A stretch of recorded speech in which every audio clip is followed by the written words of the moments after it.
right, let's get started. Thank you, everybody, for joining us on today's Aging Technology webinar. Today is Thursday, May 3rd, and our webinar title today is PERS, More Than a Button and a Box, and Bill Lyon of LifeStation will be speaking with us today on that topic. But before we get to that, I want to let you know that these webinars have been changed. They are now going to be held once a month. The first Thursday of every month is when we're holding these webinars from now on, just to make sure that we can maintain the integrity and get the highest quality speakers and get the best use of your time as well. So please join us on the first Thursday of every month. These webinars are recorded and available on our blog. You can access them at any time within 48 hours after the webinars. If you are tweeting during the webinar, please use the hashtag AgingTech, Aging, or agetechwebinar, hashtag agetechwebinar to tweet about these webinars. Of course, we'd love for you to hashtag GrandCare. We also have another hashtag that we like to use a lot, which is hashtag healing in place. And we like to use that for any sort of reference to trying to remain independent, safe, healthy at home. You can follow us on Facebook, facebook.com/GrandCare Systems. We also do have a Facebook page that is dedicated to the Aging Technology webinars, and we would like for you to definitely come and like us on there and follow these Aging Technology webinars at Aging IT Webinar is our Twitter feed. I am Laura Mitchell. I am the VP of Marketing for GrandCare Systems, and I helped start up these webinars back in 2008. These webinars were originally designed in order to actually invigorate the industry, to get the industry talking, to really grow the industry that was really in an infantile state at the time. And, our mantra has always been since then and continues to be is the aging tsunami is coming and the rising tide will float all boats. So let's work together, let's network, let's cooperate, let's share information. And it was from one of these calls that the Aging Technology Alliance was formed when Peter Radsliff, the CEO of Presto, was speaking on a call back in 2009 and started to talk about the idea of co-opetition, which was the original idea behind this call to begin with, and so Agetech was born. If you want to find out more information about Agetech, that's AGETEK, agetech.org. Find out more information about how you can join our organization and the notion of co-opetition and collaboration. We encourage you to share information about yourself under chat on the right-hand side. You can share information about your organization, who you are, what you do. That's the point of the calls, networking. There is no shameless self-promotion on these webinars. That's what they're designed for. So please feel free to give us information about yourself, how we can find you on Twitter, LinkedIn, any of that information you want to share. If you have any questions during the webinar, please put them under Q&A on the right-hand side on the bottom. The questions will be queued in the order of which they are received, and if you have any questions for GrandCare staff or our speaker today, you may post them under Q&A. Please try not to post them in chat because it's easy for them to get lost that way, and we can make sure that they get queued up and answered if they're posted under Q&A. You may request a dial-in number if you'd like, or you can simply listen through your computer speakers. That's fine too. If you'd like to request a dial-in, just simply press the little the telephone icon, and it'll give you a dial-in number to dial. Our next webinar will be June 7th, 2012, Aging in Place Matters, Technology in Senior Housing. We're going to have Ryan Frederick from Point Forward Solutions talk with us about technology in senior housing. And again, our next webinar will be June 7th. That's the first Thursday in June. A little bit more about the founders and creators of this call, GrandCare Systems. GrandCare is an aging technology provider. We do a remote monitoring system. We combine digital health along with activity of daily living monitoring, smart home monitoring, medication management, and socialization cognition technologies in order to enable an individual to live safely, independently, and happily wherever they choose to live. We've been on the market since 2006. If you'd like more information about GrandCare, you can go to www.grandcare.com or you can email us info@grandcare.com. If you're looking to get your logo and brand seen by the best in the aging technology industry, we invite you to become a sponsor of these calls. We do offer these webinars at no charge for the entire industry, and it's helpful when we do have a sponsor. It's only $50 to sponsor these webinars, and we'll include you on all of our social media, our newsletters, our live pitch. During it, we allow the sponsor to give a live pitch during the webinar, and your logo would be on every mention of our webinar for a full month. So if you're interested in sponsoring, please contact Ashley at GrandCare.com, or you can always shoot us an email, info@GrandCare.com, and we do really appreciate sponsors that help us to defray the cost and the services of providing these webinars. Upcoming events, Health 2.0. If anybody is going to that, we'll be there May 14th and 15th. That's Spring Fling in Boston. It sounds like a great event. We've heard positive feedback. Our founder was there last year. It's going to be in Boston in just a few weeks. At the end of May is the first National Medicare and Medicaid Payment Summit. It sounds like more of a highly acute show talking about mitigating hospital readmissions, Medicare and Medicaid. We will be speaking on mitigating hospital readmissions using technology at that conference. The Digital Health Summit, because it's so popular in Las Vegas every year at CES, Digital Health Summit is going to have its first summer summit this June in San Diego. For more information, you can go to the Digital Health Summit website. Other upcoming events, June 20th, the Boomer Venture Summit. This is another Mary Furlong event, always great for networking, always great educational agenda going on there. So that's June 20th. That's in Santa Clara, California at Santa Clara University. And CEDIA, September 5th through 8th in Indianapolis, having a big future home pavilion, lots of educational tracks on aging and technology. I will be moderating a few of those tracks along with some folks from AARP. We've got Qualcomm. We've got Dr. Eric Eiding from the medical field talking about hospital readmissions, healthcare reform, and how that changes the remote monitoring industry.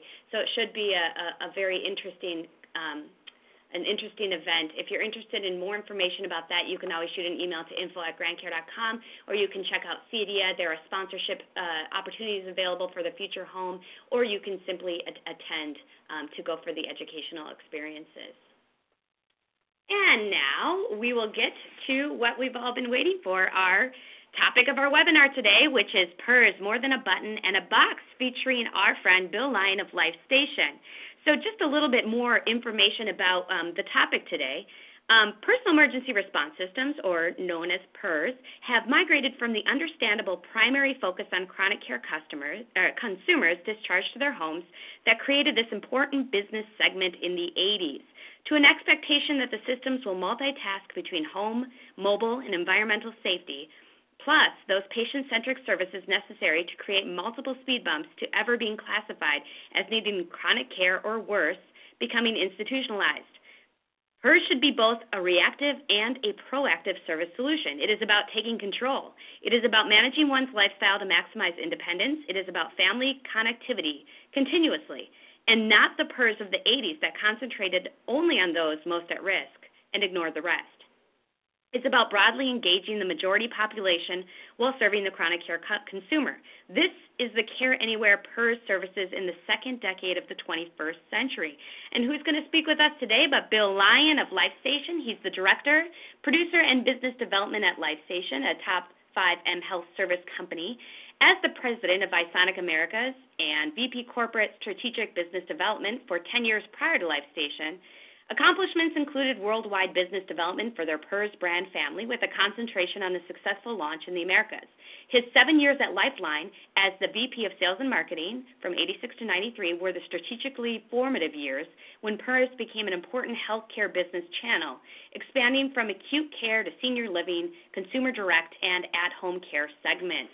And with that, I am going to turn the presentation over to Bill.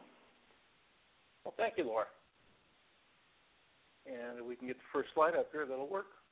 Okay, just 1 second here. You should.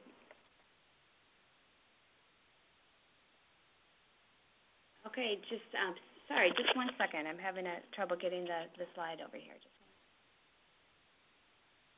If you just want to begin, I'll get that slide up for you in just 1 second.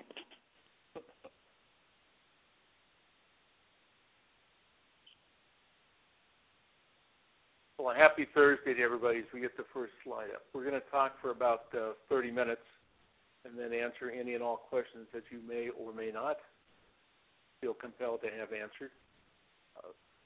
I have been in the medical alarm mHealth PERS business since 1986, which makes it all the way back to the very, very beginning. And what we're going to talk about today is what the changes are that have happened in the most recent years, and then we'll talk about what's coming both the end of this year and what's coming in 2013, and why this market is beginning to move very, very quickly. And that acceleration has a lot to do with the boomer generations, especially the first decade, of course, moving into the 65-plus age bracket. So wait for the first slide, and then away we'll go. All right, just one second. I'm having some issues with the import here happening. Okay.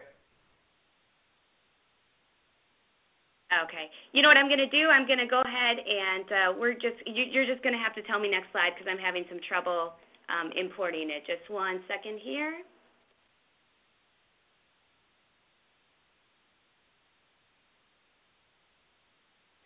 All right. Go ahead and you'll just have to tell me next slide. So go ahead.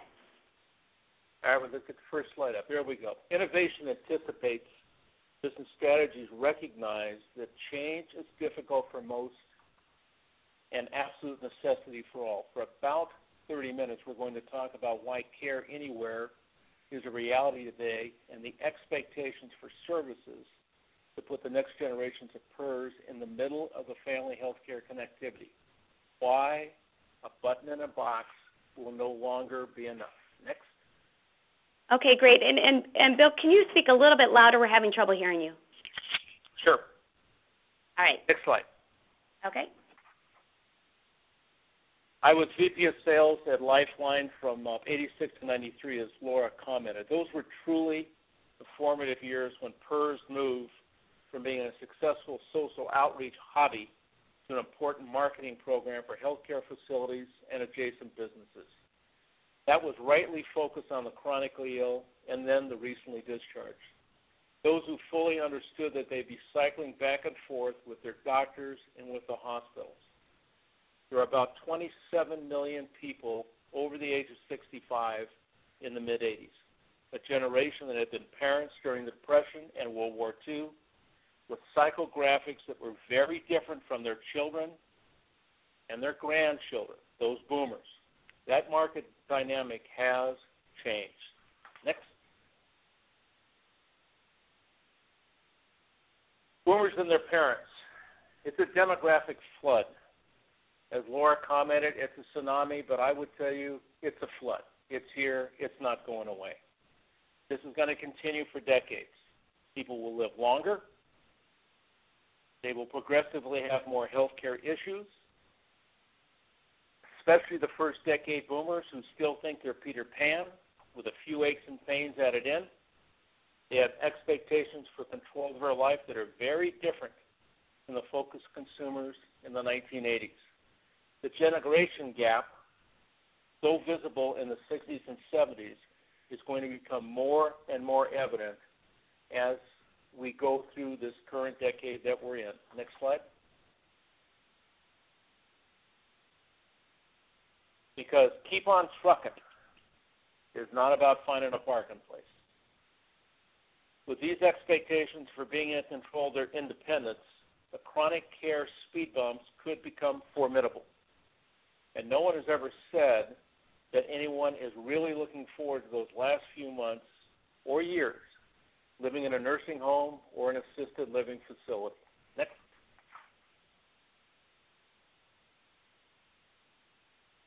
So, if this is the healthcare challenges roadmap, how do they get control over this situation? Because the CDC statistics, even for the 45 to 65 age group, are not a whole lot different from the 65 to 74. Their parents and their grandparents in the 1980s and before relied on their family doctor and his associated medical friends for all their help and support and expertise. But that's changed. Next.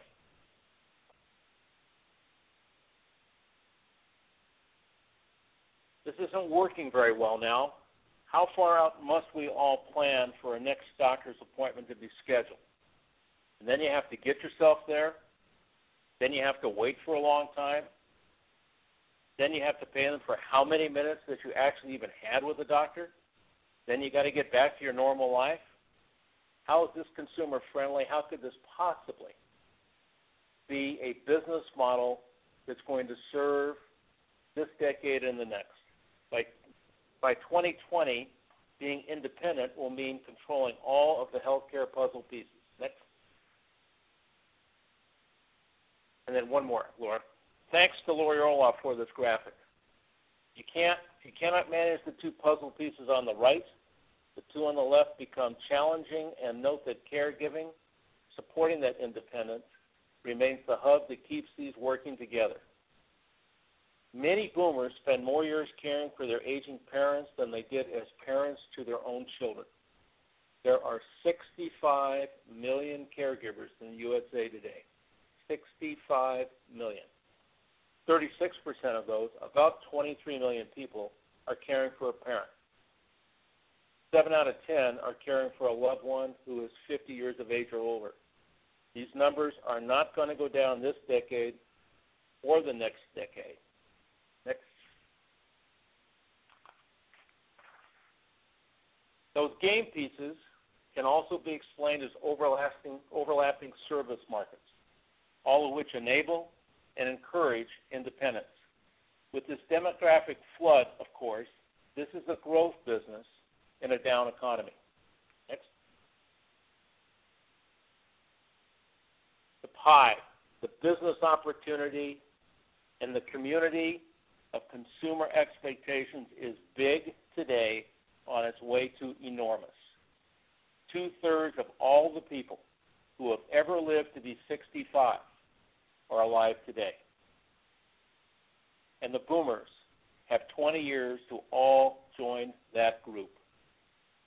In the year 2020, that'll be more people 65 or older in the United States than the entire population today of Spain or South Africa.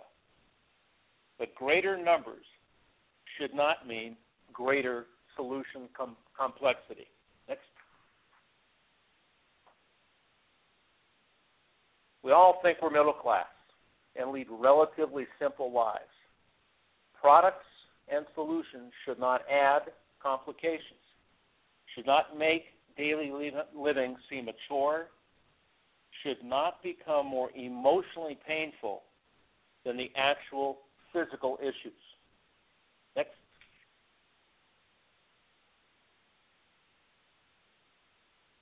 And this is from an Intel presentation meeting I was at a few years ago, with Intel explaining how simple the world was to them.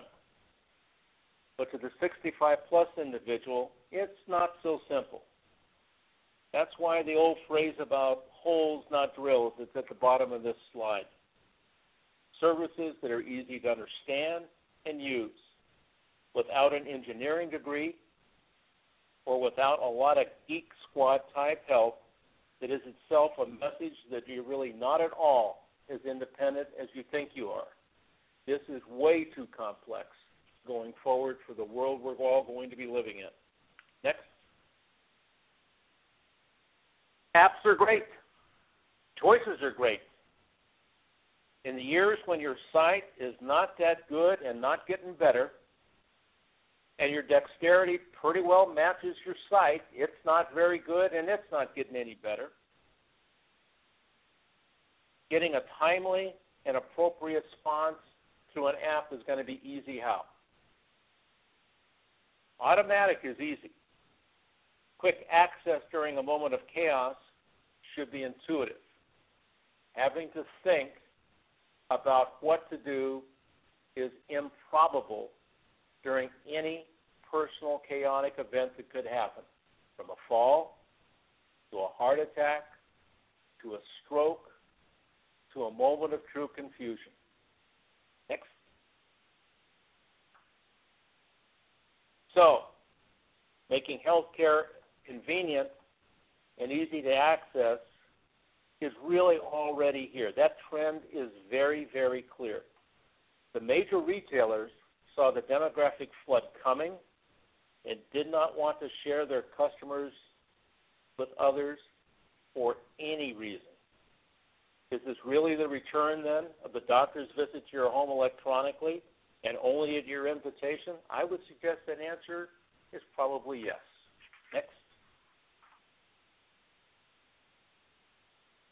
Ken Dykewald looked back to the 50s and the 60s and the 70s and commented that history could, in fact, be repeating itself. Consumer-centric does mean care anytime. That does not need a building or a staff for care anywhere. That does recognize that boomers and their parents are an independent lot, and that the boomer mom is actually the epicenter of multi-generational care and living decisions. And I'm sure there are many on this call that will recognize some of these pictures from that time period. Next. As a guy, you may think that you own the castle. Let me assure you, the woman in your life owns the moat. What she will use for services is very likely to be what her parents will then also use. What the daughter uses to make life easy, she buys for her mom. And guys, this is about mom. Boomers, their parents, won't support a business that expects them to act their age. Next. Yep. Times, they are a-changin'. Service solutions cannot be a button in a box. They cannot be the Henry Ford approach to business. They must evolve with lifestyle changes and enhance living, not aging, enhance living. Tech is the means. It itself is not the solution. This is social innovation happening with all of us being the architects of that innovation. Next.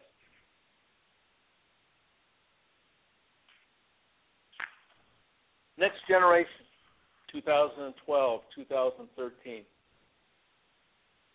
Predictive fall detection, because it's a dialogue with the consumer and that consumer's family with ongoing data. Voice contact when appropriate. Vital signs, because care anywhere necessitates this, and this is achieved without making the consumer's bedroom look like a transplanted hospital room. Clunky products is the equal of complexity. Medications management, because they forget, and that is embarrassing. And because a Cutler and Everett study in 2010 concluded that even when the prescription is free, there's actually a 40% non-adherence result. The amazing part of that 40% is that almost a third of them couldn't even give a reason. Almost a third of them actually forgot. And really surprising, 16% of that group said they had other priorities than their pills. A medium fire doubles every 60 seconds. Most aging-in-place consumers have mobility issues already. My own mom is 85, multiple infirmities, not the least of which is she carries around oxygen with her. And I think of the home that she lives in California, and it's typical construction of the era of the late 50s and early 60s. They're made out of paper mache. You have to give them help in case of a structural fire or a flood, or they can't get out. Monitored CO, because they may not hear much at night, and what they do hear may be confusing with what they think may or may not be alarm, or may not be their home, or may be something else going on. You have to have an assured response as a mandatory support mechanism. Security, because the neighborhood has probably transitioned multiple times. Folks just do not know each other like they used to, and dual-income families that have moved in may not be paying attention outside their own home and their own family. Wandering because mobile PERS gives the geofencing and GPS tracking that may be needed if she becomes lost for any reason. We electronically become a continuous part of their family. All that I've laid out on this slide is going to happen in this marketplace in a very broad way, either the second half of 2012 or during 2013. We're here already. And the statement at the very bottom of the slide is one that we all need to be very aware of, that in a time of emotional stress, no one wants to be sold. Everyone wants to be individually served. And they all want to know, their family and the actual consumer is the end user herself, that there's an assured, timely, and appropriate response when needed. We've been invited to be a part of their family. And there is no more recognized invitation than that. Everyone needs to stay afloat during this demographic flood. The family becomes your multi-generational customer, and they expect you, they expect us to be their ark.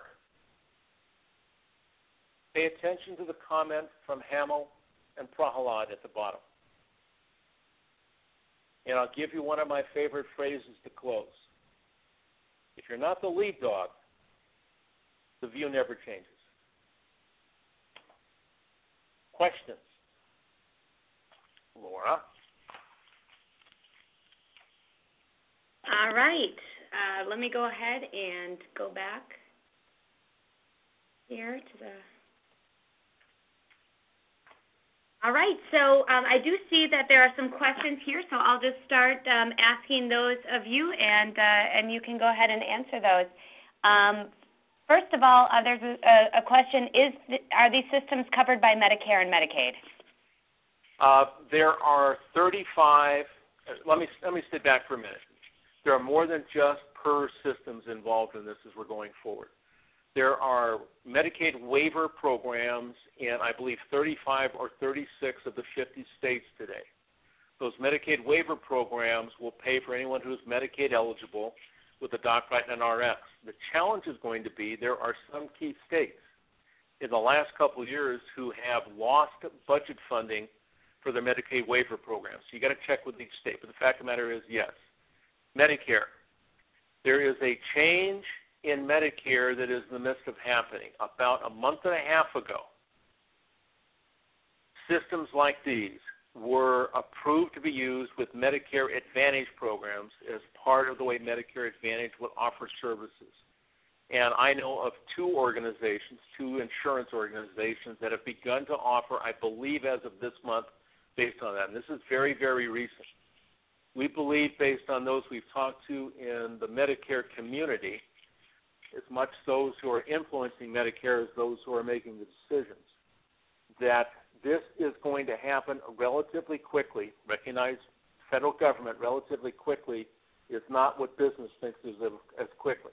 But relatively quickly, as PERS becomes a hub system in the home that would involve other services such as telehealth.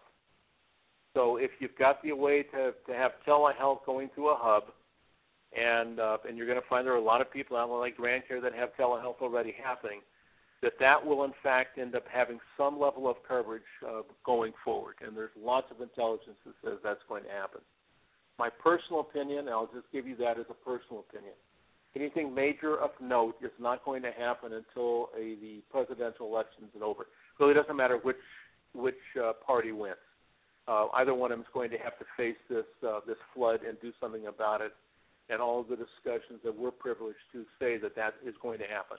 They're going to address this, and they understand you've got to reinforce and direct people into the home. The net of it is, and I'm probably going on a bit too long as a sermon here, not only are there not enough docs and nurses to take care of everybody going forward, there's not enough hospital beds. There's less than 1 million hospital beds in the United States today, and on any given day, about half of them are occupied by the current Medicare generation. That doesn't leave any room for everybody else. So something's going to happen, and it's going to happen quickly. Laura?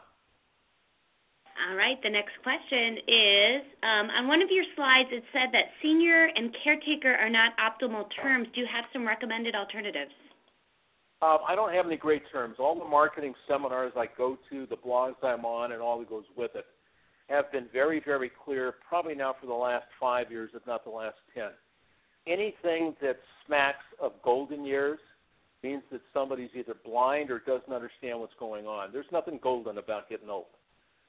You talk to somebody over the age of 80 or 90 and ask them how golden they feel. I have not seen any magical terms. I think what I would suggest to you, and I'm a first-year boomer, I think what I would suggest to you is this. We are going to see in the next probably 3 to 5 years a migration very quickly with psychographics and this first-decade boomers that's going to say they don't want to be treated or noted any differently than they have been throughout their entire adult years. This is a different generation. This is not just a spoiled and self-indulgent generation.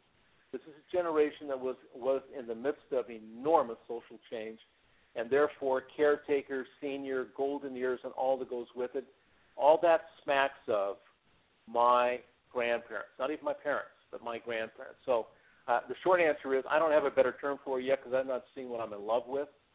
But I will tell you from my personal standpoint, being a first-year boomer, all I see is I'm the same as I was 10 years ago, except I'm a whole lot more gray. I don't get around as fast anymore, and there are days I don't remember as much as I think I should. So when I see good terms, I'll let you know. Laura? Okay, great. Here's another question. I've heard of cases where people are reluctant to call for an ambulance even when they clearly need one, whether because of a fear of the cost or the fear of bothering anyone. I can imagine similar concerns with a PERS. How do you address these? Yeah. Remember what we're talking about for for this year and next year. Yes, it's not just PERS anymore. And it's PERS, it's mobile PERS, it's PERS in the home, it's PERS integrated with predictive fall detection, not just reactive. There's a whole series of other things here. The short answer is that this has a lot to do with making sure that the end user is approached correctly by their family in the beginning, to tell them that the reason they've got the button, whether it be a mobile PERS button or a button that works with a panel, the reason they've got it is to get quick help. And our experience is with the right type of family intervention on this and the right type of family involvement, you tend not to have a lot of people waiting around. Now, the question also speaks to my parental generation, the World War II generation, and that they are reluctant to see docs to begin with and reluctant to seek medical coverage to begin with because they were raised during the Depression. And when you're raised during the Depression, you did not waste people's time and money because you didn't have it to waste. We see, from a LifeStation viewpoint, we don't see a lot of that reluctance happening. We don't see people pushing the button when it's way too late. Quite the contrary, and we encourage this. We see a lot of social usage where a mom will want to talk to somebody or have a concern or have a funny feeling, whatever it may be, or want to have someone, have a friend or neighbor or someone come over. So it's not just emergencies. Give you a statistic on it. Less than 7% of our actual pendant pushes result in an emergency dispatch. That means 93% of the time when somebody depresses their pendant, we're talking to them about other issues in their life. And think, again, this is a bonding moment. This is how we all become part of their family. And from a LifeStation standpoint, that becomes important because it's not LifeStation with them, it's LifeStation with whomever is sponsoring the programs. It's the Laura Mitchell PERS program. And that's where the bonding is happening. We're all there with them. Good question, but it's not one we've had a lot of experience with at LifeStation. I will tell you, though, in the 80s, when I went to Lifeline in 1986, 1987, a very different business model then. you tended to not have pennant depressions unless somebody thought that they were near death and could see the white light coming at them.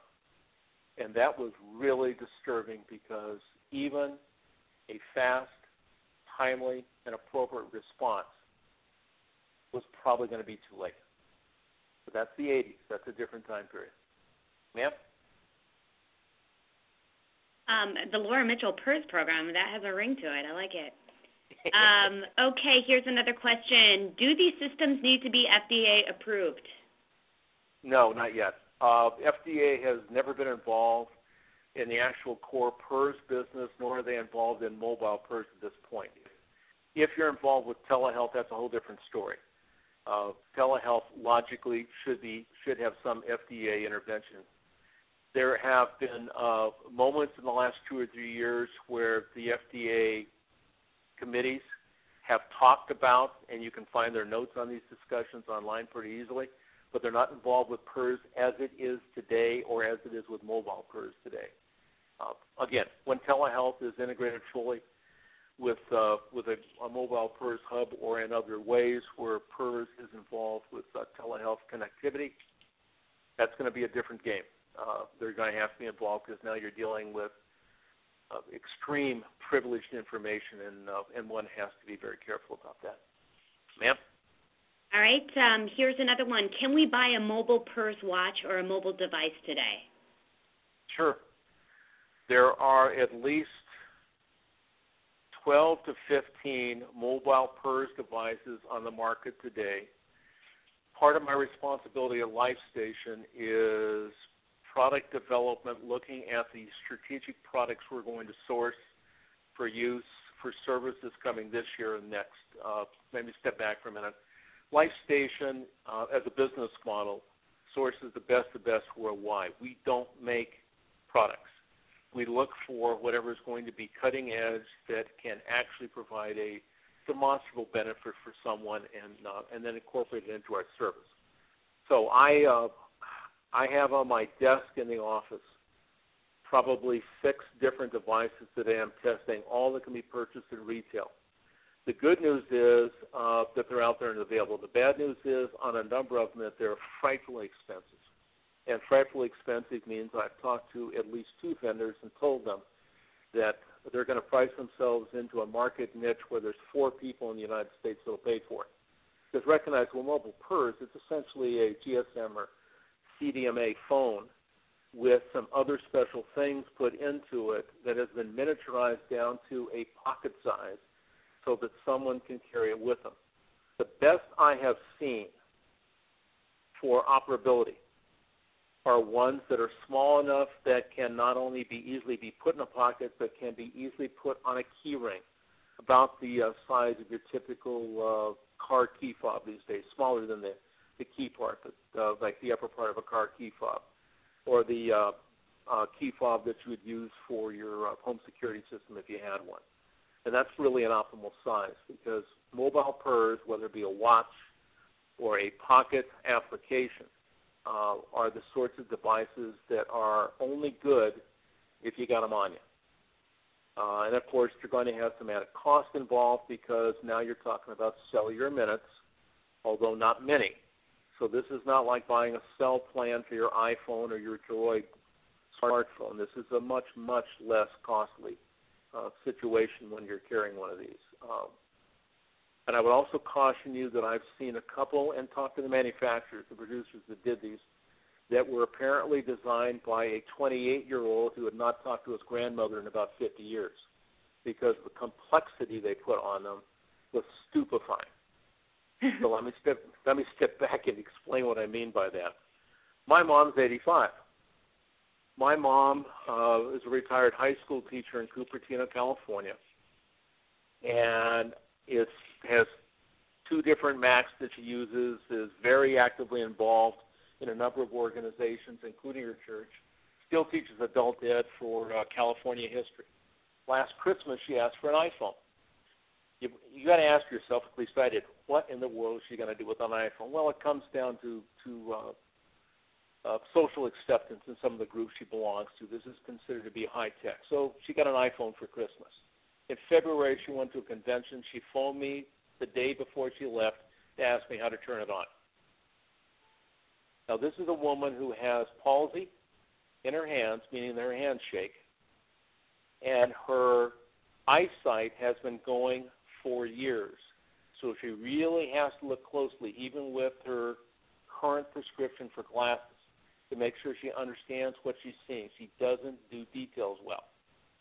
So you got to sit back and look at this and say, if you're doing things on a mobile PERS device that are going to be a challenge for the end user to see or use, buttons that are too small, buttons that don't make sense to them, and or you have commands happening that, frankly, they can't read because their glasses aren't good enough to read them, you're not going to get great usage. So, again, you can't have 28-year-olds designing for grandma. It ain't going to work. Conversely, they don't want to be insulted. They don't want to have a device that actually becomes a badge of dishonor for them when they show everybody, because it clearly screams to all their friends, I'm old, I'm vulnerable, I can't live my life as I want to live my life anymore because I need so much help. You know, we need to maintain dignity. And kind of the question we began with, what if you're not going to call them seniors and caregivers and all that goes with this, what are you going to call them? It's going to circle around recognizing that people deserve and should have dignity in their life. They need to have that. So whatever terms we use will end up probably reflecting that, at least in my opinion. Hopefully I answered the question. Oh, that was great. And Scott Harper has mentioned that perhaps we should call them Mr. and Mrs. Boomer. There. Okay, here's the question. I'm not sure if it's really a question that you, or maybe more of a rhetorical question, but doesn't a 75-year-old know that they are a senior? I think anybody who has multiple chronic diseases knows that they're vulnerable and that the aging is not a pretty sight. So does a 75-year-old, does a 65-year-old know that they're a senior? Once you hit the Medicare point, let me step back for a minute. For those of you on the call who are not yet 65, when you turn 65, you must enroll at Medicare. You do not have a choice. It goes back to my era when I had to enroll for the draft. They didn't give me a choice. I had to go down and enroll. I had to fill the doggone thing out. And, of course, in my particular case, later on I got drafted. But 65, you've got to go down and enroll in Medicare. And if you don't, there are penalties involved, financial penalties, and you don't want to incur those. So at the point of 65, you're going to know you've passed into a different cycle of your life. I would tell you that the 75, 80, 85-year-old, and 90-year-olds who are relatively healthy, who do not have major chronic diseases that are life-threatening, do not think of themselves as senior or elderly in the way that we think of them. I would say the same to you if you're 55 and you've got 3 major chronic diseases and you can't walk with a hoot, you feel old and you feel to be a senior. So my counsel is this, and this is my Procter & Gamble background. I was at P&G for 13 and a half years. You've got to look at the psychographics that are involved in the different age groups, and not one size will fit all. So when you're looking at 65 to 75 or 55 to 75 or 75 plus, which tends to be where all the PERS users are today, you've got to recognize that people are put together differently, and it has much more to do with their own acceptance and recognition that they are, in fact, vulnerable. That's how you begin to feel like you're elderly and senior. So, different example, my mom at 85, I just talked to her 2 days ago. I talk to my mom twice a week. She's in California. I live in Connecticut, and which is probably close enough on most days. I'm talking through with her all of her different problems, and all of you with parents still alive can probably appreciate this. If I want to have a long call, I start by asking her what's going on with her health. That's good for 15 minutes right there. But we get to the end, despite all of her chronic problems that involve having oxygen, involve not being able to walk very well or very great distance, having a scooter that she carries in her minivan so she can do tours of museums, all the problems she's got. She doesn't yet consider herself elderly. She accepts that she's a senior, but she's not elderly because elderly is associated with she's lost control of her life, and that's not yet happened. Laura? Excellent. And just to mention, when somebody asked that question about the mobile devices, there are lots that are coming out. In fact, at the Mobile Health Expo, I believe Verizon was just releasing one. I don't know if they're actually being sold yet, but they were showing how it worked. And you're talking about their Sure Response brand, right? Right. And then also Jitterbug, great call, just released one as well. And I got a chance to see that, and that's really tiny. Yeah, but I don't know. I think he was looking for some specific examples of who is doing it. Yeah, let me give you a couple that are out there if you want to go out and look. Great Call, which is the company that owns Jitterbug in Metro San Diego. Good company, good people. They launched in October something called their 5-star emergency response. The TV ad has a guy that I think was on America's Most Wanted, if I remember correctly. Not a program I watched very much, or at all for that matter. The good news about their device is it's relatively small. It is not, by no means is it the smallest that I've been testing, but it is relatively small. The affordability to the consumer is acceptable, meaning that you're going to pay $15 a month for monitoring. You're going to pay, I think, around $50, $49.99 for the unit. You've got an installation charge of, I think it's $35 or $45 for the device, essentially to get the thing started and up and rolling. It's a one functional device, and it's a panic button with GPS and locational fencing capability. It's a nicely designed product, but it only does panic. And what I'm sharing with you from my expertise is that was good in October and even the first quarter of this year. What's coming at you is fall detection in a mobile PERS device, some of which will be reactive, meaning that they have worked on the algorithms to make the accelerometers work better and not false so much. Whether or not that's 100% true, I can't tell you today because I've not tested them all end to end thoroughly enough.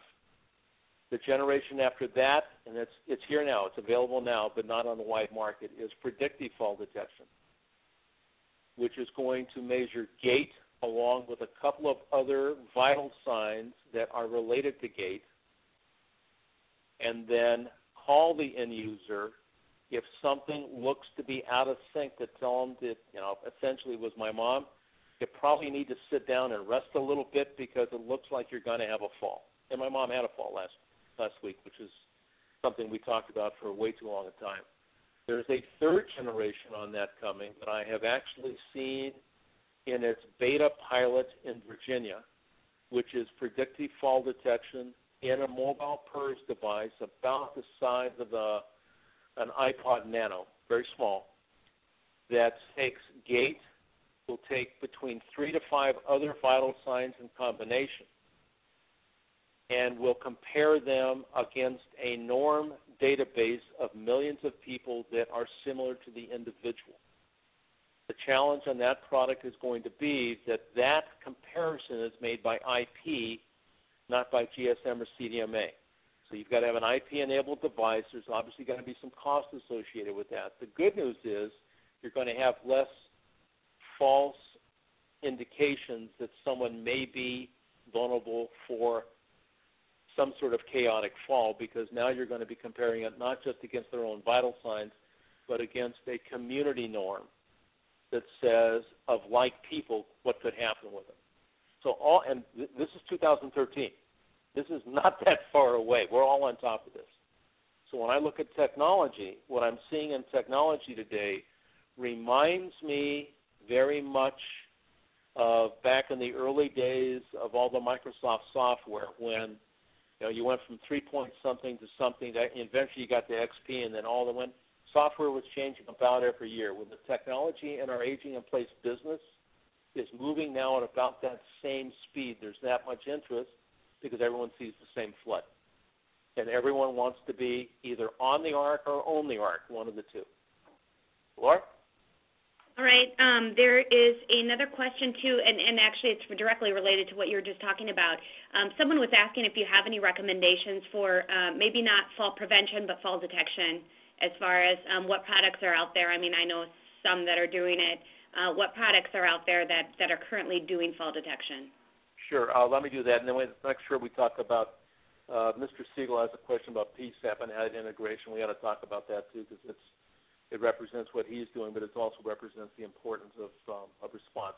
Fall detection. I'm going to give you multiple answers on this. Fall detection as a product, there are only two technologies that are widely used on the market today. The predominant one is used by companies like Lifeline. There's a couple more like them that use an accelerometer-based technology. They call theirs Auto Alert. That's their brand name. And with the sophistication of what they've done with accelerometers, they are trying to minimize the false positives that happen and therefore have a fall detector that will, in fact, get you a correct signaling and not have the problems we've had in the past with fall detection. When I was with Visonic, the fall detector they use is a mercury switch fall detector, which is a technology that is used commercially in applications like man-down and warehousing. So you've got, these warehouses that are, look to be multiple football fields, and there's one guy in there with a forklift, and he would wear a device like that. Visonic also made a wireless system for prisons, and the fall detector is worn by all the guards. With an instantaneous signaling that went with it. It's a 60-degree pitch.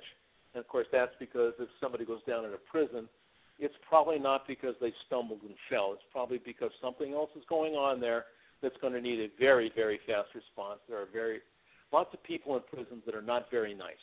So fall detection came out of that.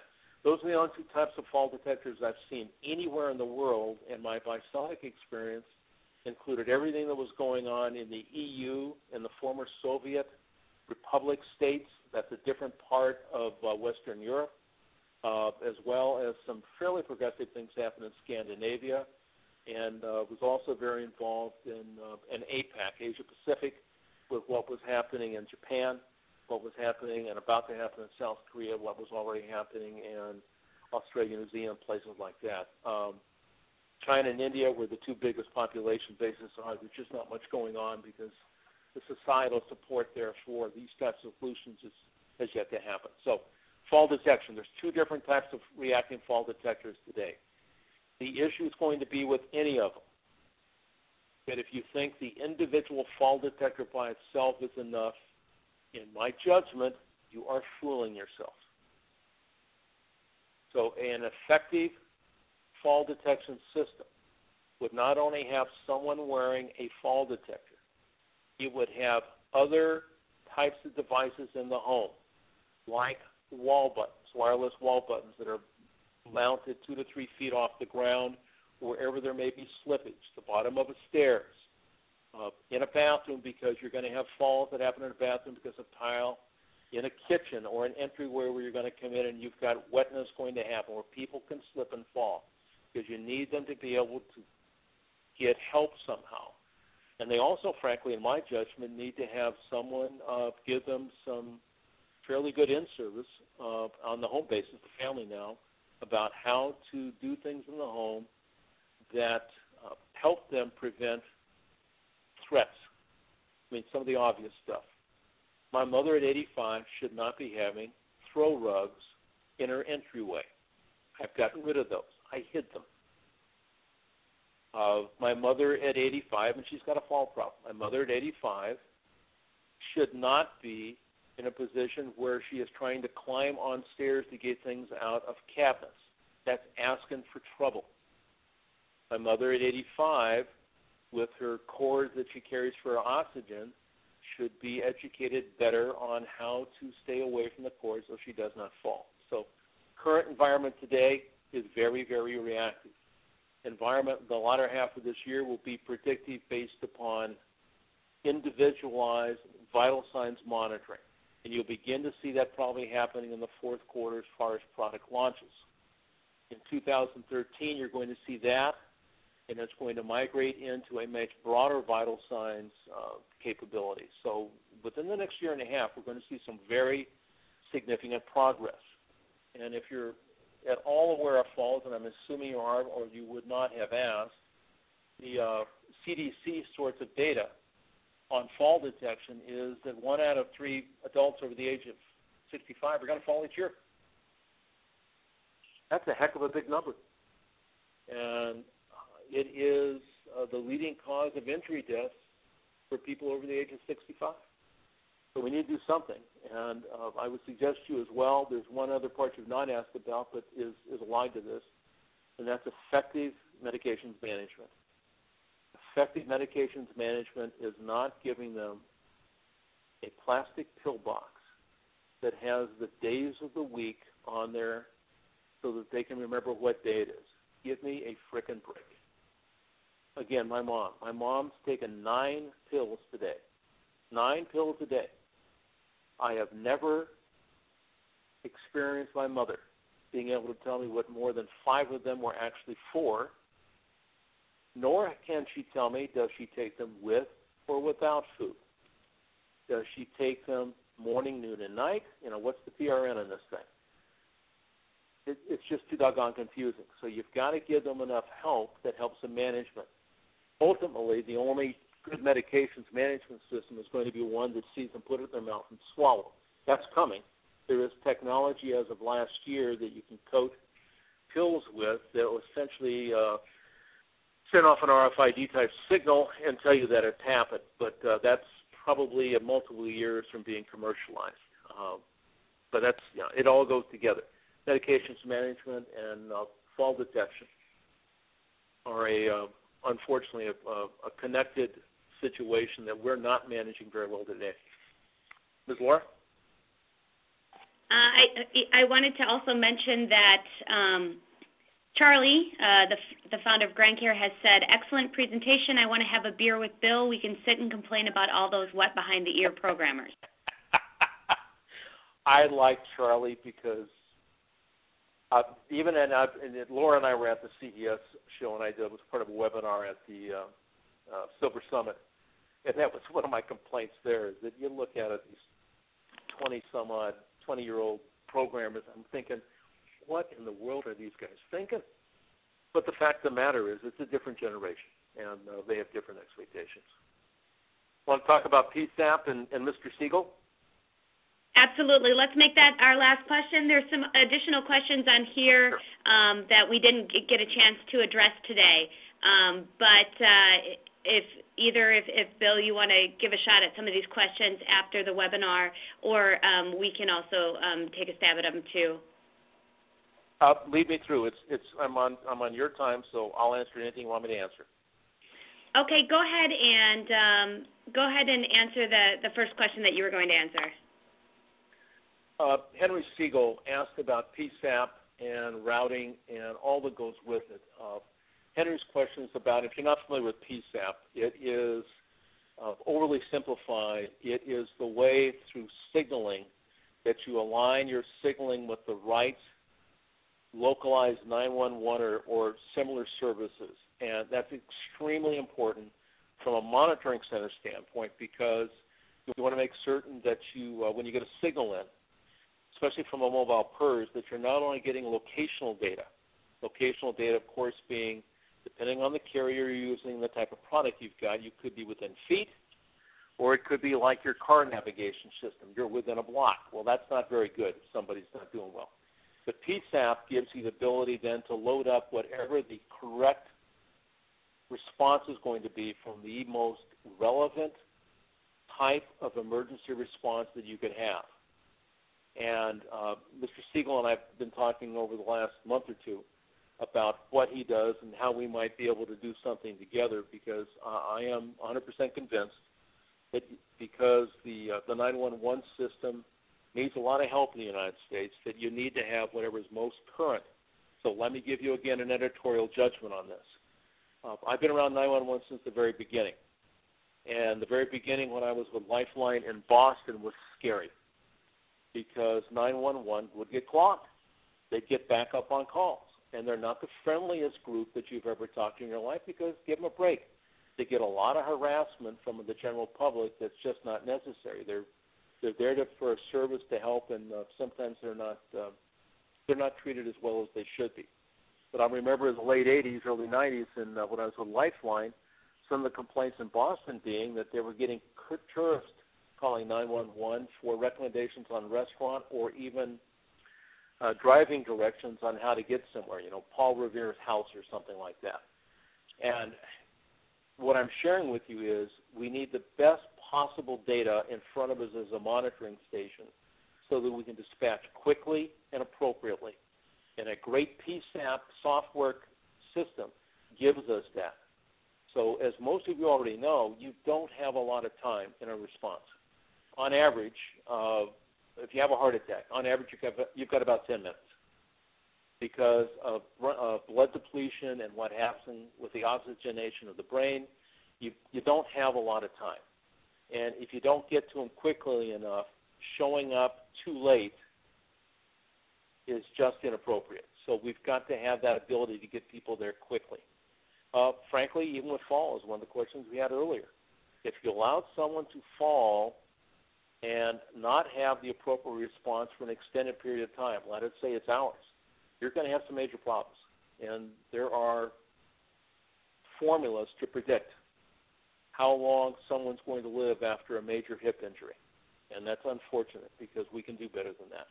So I don't know if I commented for Mr. Siegel appropriately on this or not, but I would tell you that PSAP and having an up-to-date PSAP connectivity through your service center is just unbelievably critical, And I'll tell you from a LifeStation standpoint, it is always at the top of their agenda to make certain that everything is current and that we know what's happening and where it's happening to make sure we get the right people, the right place as quickly as we can.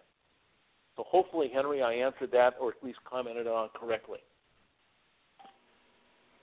Well, excellent. And actually, I think we've got all the questions taken care of now. Thank you so much. This was really great webinar. Thanks for speaking with us. And like we said, this webinar was recorded and will be available on our GrandCare blog for anybody that would like to use it or distribute it along their social networking feeds. So thanks so much, Bill, and I really appreciate it. Our next webinar, like I said, is going to be next month, June 7th, 2012, Aging in Place Matters, Technology in Senior Housing with Ryan Frederick of Point Forward Solutions. So thanks so much, Bill, and I look forward to seeing you again.